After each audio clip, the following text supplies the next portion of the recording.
कैसा हो अगर आप अपने बचपन के खूबसूरत पलों को फिर से जी लें तो?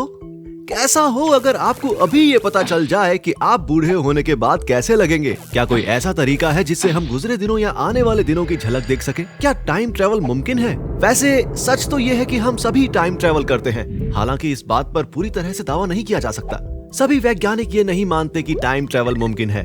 कुछ लोग ये भी सोचते हैं कि ये खतरनाक है और यदि कोई व्यक्ति इसे करने की कोशिश करता है तो ये घातक हो सकता है। लेकिन इस क्यूरियस पंथी वाले सवाल ने मेरी तो नींद ही उड़ा दी है। तो इसका जवाब जानने के लिए हमारे चैनल क्यूरियस पंथी को अभी सब्सक्राइब करें।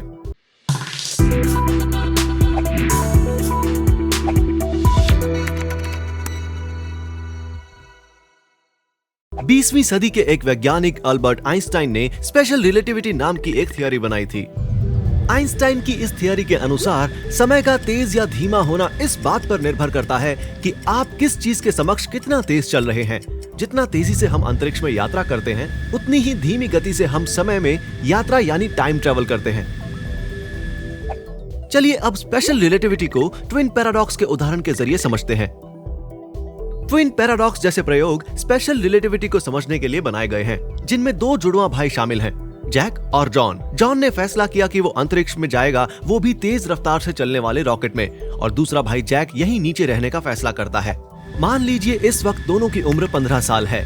जब जॉन ने पृथ्वी से एक अंतरिक्ष यान में बैठकर जाने का फैसला किया तो उस यान की रफ्तार लाइट की स्पीड की 99.5% थी, जो शायद अब इस दौर में मुमकिन नहीं है। और वहां जाकर जॉन ने अपने सिर्फ 5 जन्मदिन बनाए।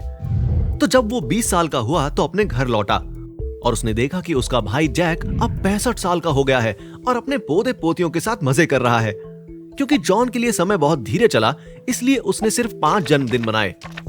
और वहीं उसका जुड़वा भाई जैक अपने 50 साल भी पूरे कर चुका था। है ना मजेदार?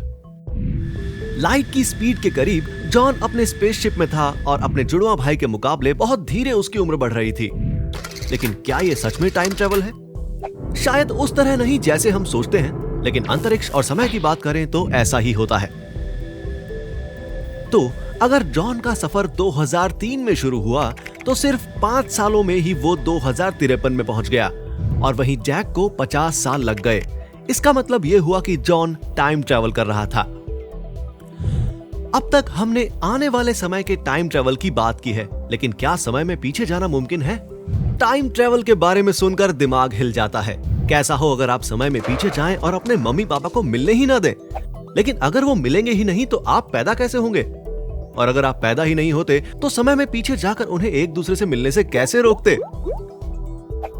ऐसे कई पहलू हैं जो हमें इस बात का कारण देते हैं कि समय में पीछे जाना क्यों संभव नहीं है। आइए जरा उन पैराडॉक्स या पहलुओं पर भी नजर डाल लेते हैं। Grandfather paradox. मान लीजिए आप समय में पीछे चले गए हैं और अपने दादाजी की जान ले ली है, तो अब आपके पापा का जन्म नहीं होगा और ना ही आपका होगा। तो अगर आप पैदा ही नहीं होंगे तो आपके दादाजी को कौन मारेगा? क्यों? बज गई ना ज्ञान की घंटी।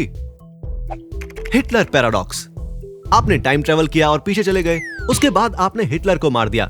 इतिहास बदल जाएगा और अब हिटलर भी नहीं होगा।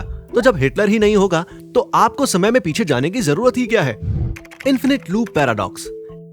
एक आदमी समय में पीछे जाता है और एक औरत से शादी करता है। उसके बाद वो हाल के समय में वापस आ जाता है और अब वो औरत गर्भवती है और उसका एक बच्चा भी हो गया। सालों बाद वही बच्चा समय में वापस जाता है और उसी औरत से शादी करता है। तो अब ये सोचना मुश्किल है कि कौन बेटा है और कौन बाप है। अगर ये सारे वैज्ञानिक सही हैं तो ऐसा टाइम ट्रेवल करने से पैराडॉक्स हो सकता है।